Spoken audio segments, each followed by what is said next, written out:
क्रांती सम्राट, आपल्या हक्काचे व्यासपीठ। ताज्या बातम्या, मनोरंजन आणि व्हायरल बातम्यांसाठी क्रांती सम्राट न्यूज चॅनल आजच सबस्क्राईब करा। आमदार विक्रांतदादा पाटील यांच्या पुढाकारातून आभार संवाद कार्यक्रम दिनांक 19 एप्रिल 2026 रोजी पनवेल येथे आयोजित करण्यात आला होता। सिडको घराच्या किमती कमी करण्यासाठी करण्यात आलेल्या प्रयत्नांना यश मिळाल्याच्या पार्श्वभूमीवर हा कार्यक्रम आयोजित करण्यात आला होता। या कार्यक्रमाला आमदार विक्रांतदादा पाटील तसेच माजी सभापती म्हाडा महाराष्ट्र प्रदेश कार्यकारिणी सदस्य बाळासाहेब पाटील उपस्थित होते। यावेळी सिडको घराचे लाभार्थी व स्थानिक नागरिक मोठ्या संख्येने सहभागी झाले होते। नागरिकांशी थेट संवाद साधून त्यांच्या समस्या जाणून घेणे आणि पुढील योजनांबाबत मार्गदर्शन करणे हा कार्यक्रमाचा उद्देश होता। यावेळी या कार्यक्रमात सिडको घराच्या लॉटरीत विजयी ठरलेल्या सर्व कुटुंबियांना विशेष आमंत्रण देण्यात आले होते। यावेळी सिडको घराच्या लॉटरीत विजयी झालेल्या व्यक्तींनी आमदार विक्रांत पाटील यांचे तसेच बाळासाहेब पाटील यांचे विशेष आभार मानले। या कार्यक्रमाला नागरिकांची मोठ्या संख्येने उपस्थिती पाहायला मिळाली।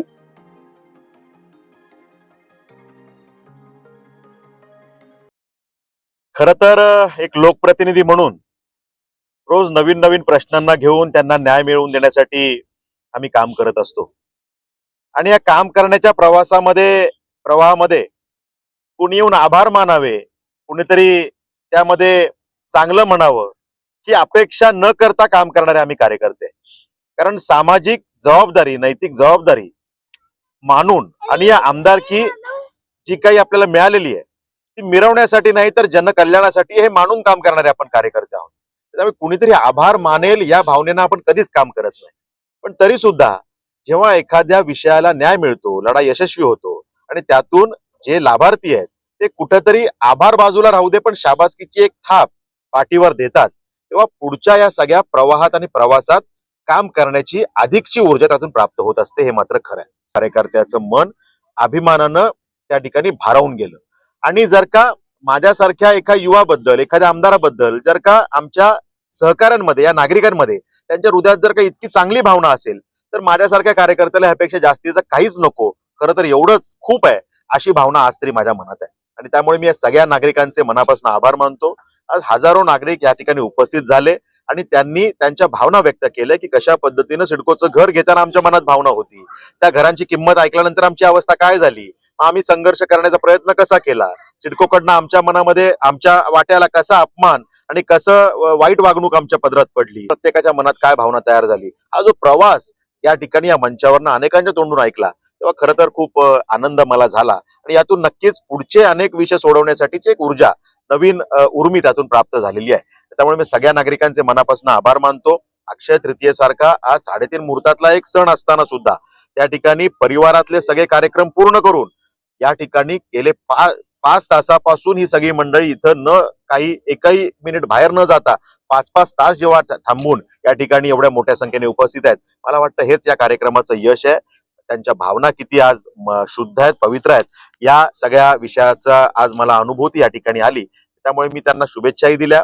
पण या नागरिकांना परिवार म्हणून जेव्हा आम्ही काम करतो, हे सगळेजण आमच्या कुटुंबातले सदस्य आहेत, ही भावना जेव्हा तो प्रश्न हाती घेताना आमच्या हृदयात असते तेव्हा त्या प्रश्नाला न्याय मिळण्याच्या आशा या जास्त वाढतात।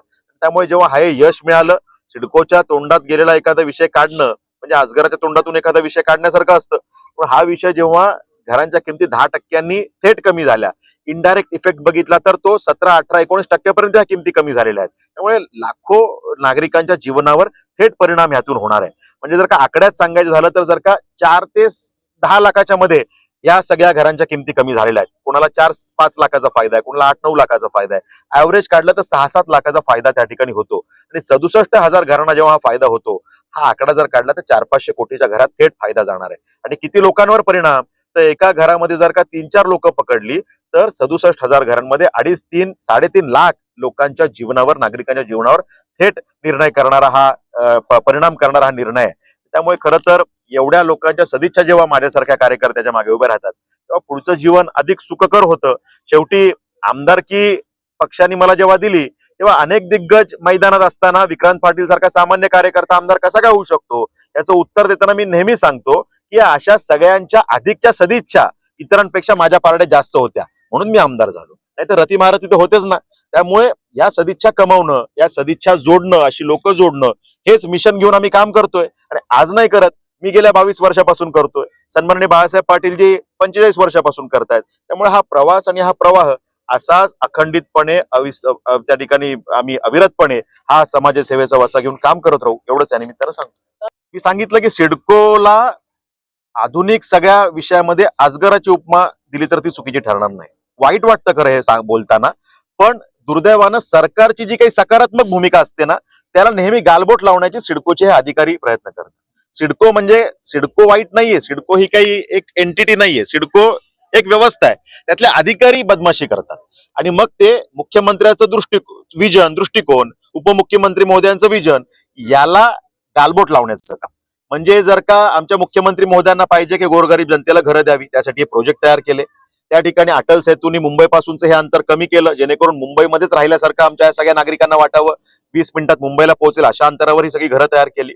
मग जर का असं सगळं केल्यानंतर या घरांच्या किमती जर का आपण फुगवल्या, अवास्तव केल्या आणि अवाजवी केल्या, गरज नसताना जे कमी किमती तुम्ही देऊ शकता, तुमचेच निर्णय, तुमचेच बोर्ड रेझोल्युशन आहेत, पण ते ऐकायचे नाही आणि काहीतरी गुमराह करायचा आणि या किमती फुगवायच्या.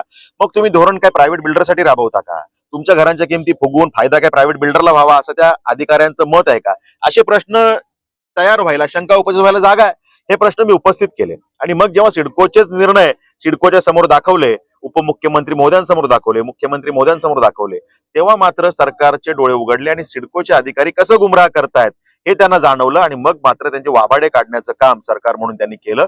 त्यामुळे हे यश पदरात पडू शकलं. याची समरी काय आहे तर सरकारला जनतेचं कल्याण करायचं, त्यांचे अश्रू पुसायचे, पण जर का हे झारीतले शुक्राचार्य असे मिठाचे खडे टाकणार असतील तर असा विक्रांत पाटील कायम रस्त्यावर उतरेल आणि जनतेचं कल्याण करण्यासाठी कायम कटिबद्ध राहील, एवढंच आणि मी त्याला सांगतो. अनेक प्रश्न आहे, म्हणजे 12.5%, 22%, आता नयनाच्या माध्यमातून 40% असे अनेक मॉडेल सिडकोने आणले. सिडकोच्या अधिकाऱ्यांनी त्यात बऱ्याच प्रकारची बदमाशी केलेली आहे. गरजेपोटी घरांचाही विषय मी त्या ठिकाणी मांडलेला आहे, त्यात न्याय मिळवून देण्यासाठी आपण प्रयत्न करतोय.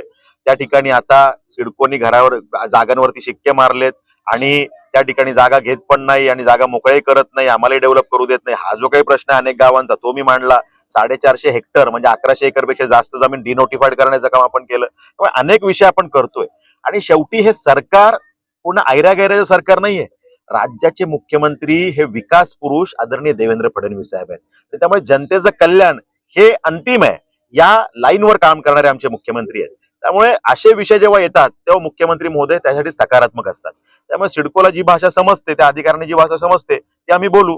आम्ही तर प्रेमानेच नेहमी बोलतो. प्रेमाने बोलून नसेल समजत, जी भाषा जनकल्याणासाठी बोलावी लागेल ती बोलण्याची आमची नेहमीच तयारी.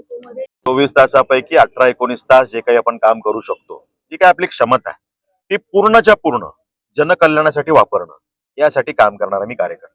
त्यामुळे जे प्रश्न येतील त्या प्रश्नांना न्याय मिळवून देणं, मग ते आमचे प्रकल्पग्रस्तांचे असतील, ते आमच्या मातृशक्तीला ताकद देण्याचे असतील, युवा शक्तीला मजबूत करून त्या ठिकाणी समोर नेण्याचे विषय असतील, तिसरी मुंबई या ठिकाणी येते त्या माध्यमातून आमच्या युवांसाठी काय संधी उपलब्ध होऊ शकतील त्याचा विषय असेल, इथे देवाभाऊंच्या सरकारच्या माध्यमातून एज्युसिटी, मेडिसिटी, अनेक आंतरराष्ट्रीय दर्जाच्या त्या ठिकाणी युनिव्हर्सिटीज येतात, त्या माध्यमातून काय ऑपॉर्च्युनिटी तयार होऊ शकतील हा विषय असेल. त्यामुळे या भागामध्ये आमच्या युवा, महिला, कामगार वर्ग, शेतकरी वर्ग, प्रकल्पग्रस्त या सगळ्यांच्या कल्याणासाठी जे काही करता येईल ते करण्यासाठी पूर्ण वेळ, पार्ट टाइम नाही, पूर्ण वेळ कटिबद्ध असणारा मी लोकप्रतिनिधी आहे. त्यामुळे जे जे विषय माझ्यापर्यंत येतील ते सोडवण्याचा मी प्रामाणिकपणे प्रयत्न करीन. अनेक विषय सुटतील, काही विषयांना अडचणी येऊ शकतील, पण प्रयत्न मात्र प्रामाणिक राहील, 100% क्लिअर राहील. आत एक बाहेर एक असे धंदे कधीही होणार नाहीत, एवढंच मी छाती ठोकपणे सांगू शकतो.